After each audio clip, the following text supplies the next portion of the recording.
नमस्कार। आज हम वंदनीय माता भगवती देवी शर्मा के एक बहुत ही गहरे उद्बोधन पर चर्चा करने वाले हैं। नाम है आत्मा की भूख, उपासना।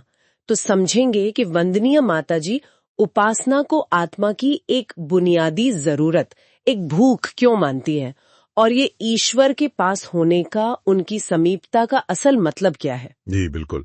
और कोशिश ये रहेगी कि हम वंदनीय माता जी के ही विचारों से समझें कि उपासना का असली अर्थ क्या है। ये जो समीपता की बात है, समर्पण का महत्व है, और हाँ, उससे फिर मिलता क्या है, लाभ क्या है। क्योंकि ये सिर्फ कोई पूजा पाठ की क्रिया नहीं है, ये आत्मा की तृप्ति का एक सीधा रास्ता है। हाँ, तो चलिए शुरू करते हैं। वंदनीय माता जी का कहना है कि जैसे शरीर को खाना चाहिए, बिल्कुल वैसे ही आत्मा को उपासना चाहिए। ये कोई दिमागी कसरत या ज्ञान की प्यास जैसी चीज नहीं है, ये अलग है। ये आत्मा की अपनी भूख है।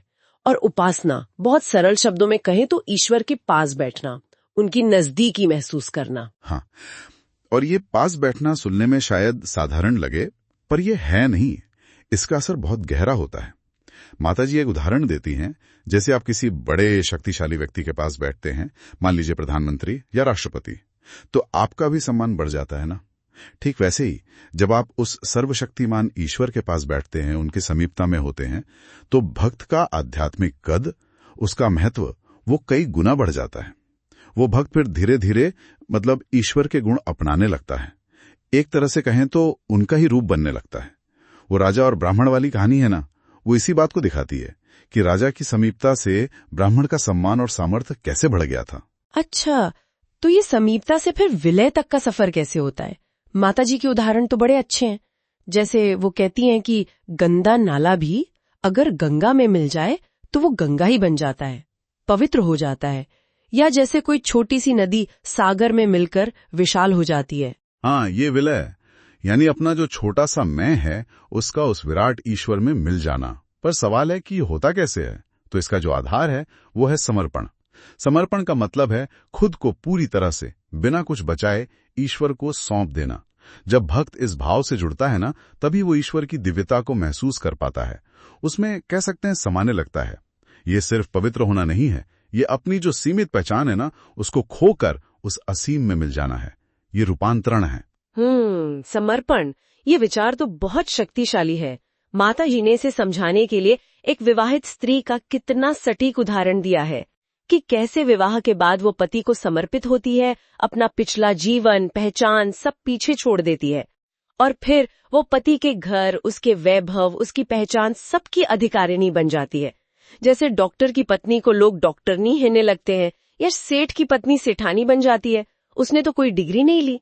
सही कहा, ये समीपता और समर्पण से मिली पदवी है। ये उदाहरण दिखाता है कि समर्पण से मिलता क्या है। लेकिन एक और पहलू है इसका, वो ये कि समर्पण में पहले देना होता है। जैसे कठपुतली है या पतंग है, उनकी अपनी कोई मर्जी, कोई शक्ति नहीं होती है। वो तो पूरी तरह नचाने वाले या उड़ाने वाले के हाथ में होती हैं। तो जब हम अपने जीवन की डोर उस ईश्वर को सौंप देते हैं, तब वो हमें चलाते हैं, हमारा मार्गदर्शन करते हैं, और बदले में अपनी कृपा, अपने अनुदानों से हमें भर देते हैं। तो समर्पण वो दरवाजा है जिससे भक्त ईश्वर के गुण और सामर्थ्य पा लेता है। पहले सौंपना, फिर पाना। और ईश्वर की कृपा पाने के लिए कोई मोल भाव नहीं करना पड़ता। ऐसा नहीं है, वो तो बहुत उदार है। वो तो बस देने को तैयार बैठे हैं। जैसे मीरा थी, उन्होंने तो ईश्वर को अपना मान लिया, मोल ले लिया एक तरह से। द्रौपदी ने पुकारा तो कृष्ण कैसे दौड़े चले आए। गजराज की रक्षा की कितने ही उदाहरण हैं। बिल्कुल। विभीषण और सुग्रीव को देखिए, ईश्वर की समीपता मिली, सहायता मिली और राजा बन गए। अर्जुन का रथ तो स्वयं कृष्ण ने हाँका जब वो उलझन में थे। तो माताजी का संदेश एकदम साफ है। अगर भक्त में सच्चा समर्पण है तो ईश्वर की मदद जरूर मिलती है, अवश्यंभावी है। और ये कृपा कोई मांगने वाली चीज नहीं है। ये तो ऐसे मिलती है जैसे भेड़ के शरीर पर ऊन अपने आप उगाती है, उसे मांगना नहीं पड़ता। यहाँ एक बात और समझने वाली है कि उपासना का मतलब सिर्फ मंदिर में बैठना या माला जपना ही नहीं है। रामकृष्ण परमहंस का उदाहरण कितना अच्छा है। उन्होंने तो कोड़ी की सेवा में ही ईश्वर की उपासना देख ली थी। बिल्कुल सही। यही तो सच्ची उपासना का मर्म है।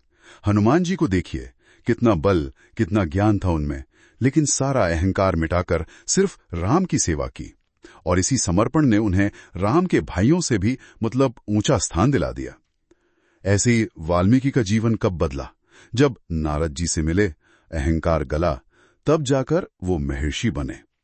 तो उपासना का जो सार है वो है अहंकार को गला देना, ईश्वर को पूरी तरह समर्पित हो जाना और फिर उसकी बनाई इस सृष्टि की सेवा करना निस्वार्थ भाव से। तो संक्षेप में कहें तो वंदनीय माताजी के अनुसार उपासना आत्मा की वो गहरी प्यास बुझाने का तरीका है, और ये प्यास बुझती है ईश्वर की समीपता से, जिसका रास्ता है पूरा समर्पण और अहंकार का त्याग। और इससे होता क्या है? अंततः भक्त ईश्वर का ही स्वरूप बन सकता है। जी, और चलते चलते एक विचार जो माताजी हमारे लिए छोड़ जाती हैं सोचने के लिए, कि ईश्वर ने हमें ये जो अद्भुत मानव जीवन दिया है और ये संसार रूपी बगीचा सौंपा है, तो हम इस धरोहर का, इस अमानत का ध्यान कैसे रख रहे हैं? क्या हम सच्ची उपासना यानी सेवा और समर्पण के जरिए इस बगीचे को, इस जीवन को और सुंदर बनाने के लिए कुछ कर रहे हैं? ये सोचने वाली बात है।